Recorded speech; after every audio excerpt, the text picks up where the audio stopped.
బ్రహ్మోత్తములు చెప్పినట్టే జరగాలి. అయ్యింది. ఇక తండ్రి స్థానము నీదే, అన్నవు నీవే. ఇప్పుడు అన్న స్థానంలో ఉండి చెల్లిని ఎత్తుకొని ఇచ్చాయి.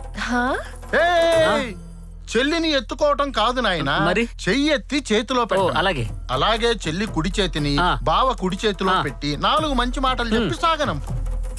పురోహితులు, నేను మాట్లాడతాను, మధ్యలో మీరు మాట్లాడకూడదు. చెప్పినప్పుడే జోక్యం చేసుకో. అది కాదు. వాంతి వస్తుందా? మరి భావోద్వేగమా? సరే మాట్లాడు.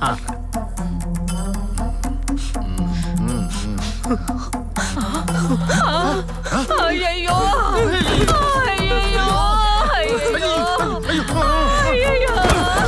మా కర్మే. ఏడుస్తున్నాడు కదా. అయ్యా పుణ్యాత్మ, నాకు సాయం చేస్తావా? నువ్వు ఏడవద్దయ్యా.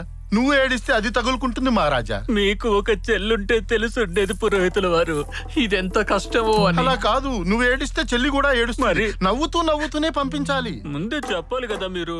రండి, అలాగే చేద్దాం.